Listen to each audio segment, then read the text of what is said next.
Hey everyone, if you're enjoying these stories, please hit that subscribe button and turn on notifications so you never miss one. It really helps me keep bringing you these tales. Now, let's dive in. I ran into my wife at a café with another man and quietly slipped her a "don't come home." The first snow of December had dusted the cobblestones of Krakow like powdered sugar. It was late afternoon, the kind of light that makes everything look softer, more forgiving. I was walking down Floriaska Street with a paper bag of warm aborzanki still steaming from the bakery.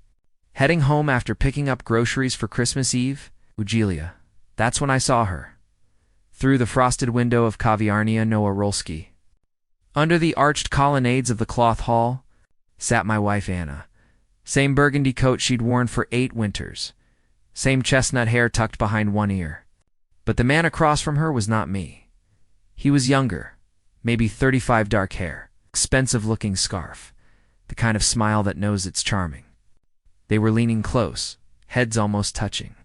She laughed at something he said, a sound I hadn't heard in months. I stopped dead in the middle of the street.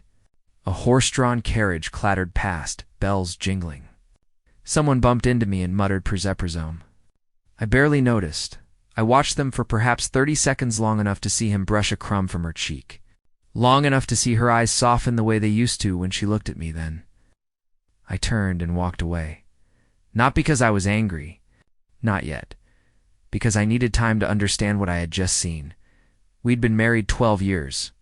Anna and I met at Jagiellonian University. She was studying art history. I was finishing law. She loved the old city, the hidden courtyards, the smell of roasted chestnuts in autumn. I loved her.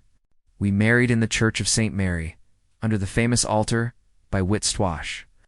Our daughter Zosia was born 2 years later, a quiet child with her mother's eyes. The cracks started slowly. Anna stopped painting. She said she had no time between her job at the National Museum and raising Zosia. Then she started coming home later. Work dinners, she said. Meetings with curators. I believed her because I wanted to. Because the alternative was too painful to consider. But there were signs. New perfume. Silk blouses I didn't recognize, a phone that was always face down. A sudden interest in weekend conferences in Warsaw. I never confronted her. I told myself it was paranoia. I told myself we were just going through a rough patch. Like every couple after a decade, until today, I walked the long way home.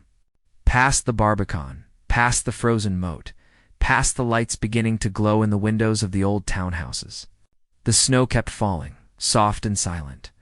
Zosia was already home, doing homework at the kitchen table. She's 12 now, tall for her age. With the same serious expression I had at her age. "Tata, you're late," she said without looking up. I stopped for a borzanki. She smiled, small and real. "With honey, of course." I put the groceries away, made her tea, listened to her talk about her history test. All the while, something cold and hard settled in my chest. When Anna came home that evening, the flat smelled of pierogi and cinnamon. She kissed Zosia's forehead, kissed my cheek, and went straight to the shower. She always showered when she came home late. I waited until Zosia was in bed. Anna emerged in her old flannel robe, hair damp. She poured herself a glass of water and leaned against the counter. "Long day?" I asked. "Very. The new exhibit is killing us." I nodded.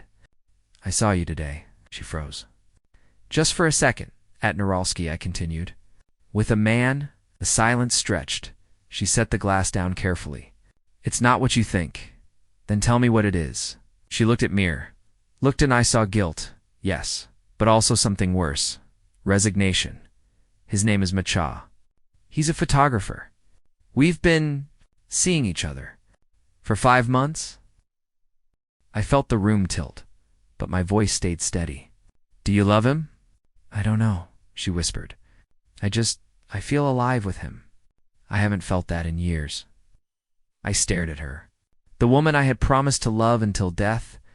The woman who had carried our daughter, who had cried in my arms when her mother died, who had laughed with me at midnight over bad wine and worse jokes. And I realized something terrible. I still loved her, but I didn't want to anymore. I walked to the hallway. took the spare key from the drawer, and placed it on the kitchen table between us. "Don't come home," I said quietly. She stared at the key like it was a bomb. "Jacob, I'll tell Zosia tomorrow that we're separating. We'll do it gently. She'll live with me during the week. You can have weekends. We'll work out the finances fairly." "Jacob, please. I don't want to hear it." My voice cracked for the first time. "You made your choice. Now live with it." I walked to the bedroom, closed the door, sat on the edge of our bed and listened to her cry in the kitchen. She left an hour later. I heard the front door close softly, like she didn't want to wake Zosia. The next morning, I made Zosia breakfast. When she asked where Mama was, I told her we were taking some time apart. She cried. I held her. I cried too, but I didn't tell her everything. Not yet. The divorce papers were drawn up quickly. Krakow is a small city. People talk. Anna moved in with Mitya and Kazimierz. I heard they were renovating an apartment above a cafe on Shiroka Street. I didn't look for them. I focused on Zosia, on my work, on surviving. But I wasn't finished. 3 months later, I received a call from an old university friend who now worked at the prosecutor's office. "Jacob, you remember Anna's new partner, Micho Kolchik?" "Yes. He's been under investigation for tax fraud.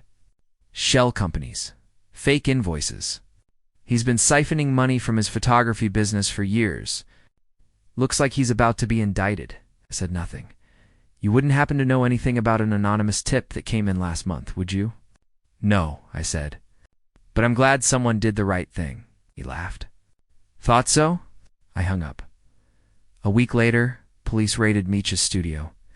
They found forged documents, offshore accounts, evidence of embezzlement going back years. He was arrested. Anna called me that night, hysterical. They took everything.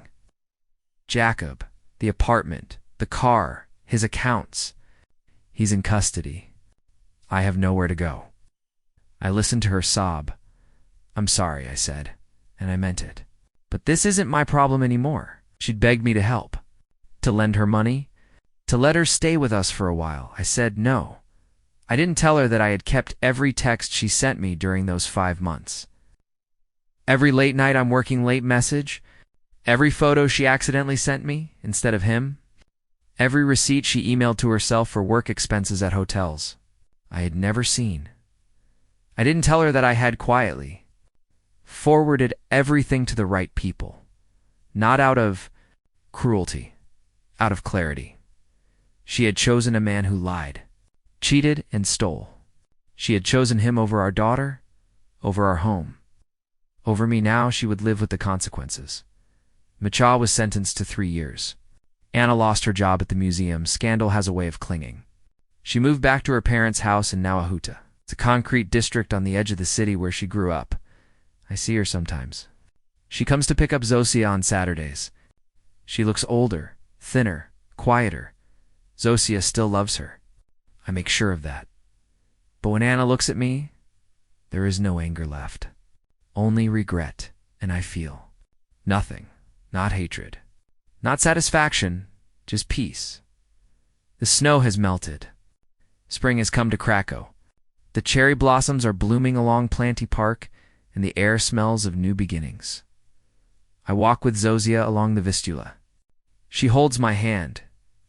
"Tata," she says. "Do you think Mama will ever come home?" I look down at her serious eyes. "I don't know, Cuckany. But I know the answer. She won't. And that's okay. Because home isn't a person. It's the people who stay."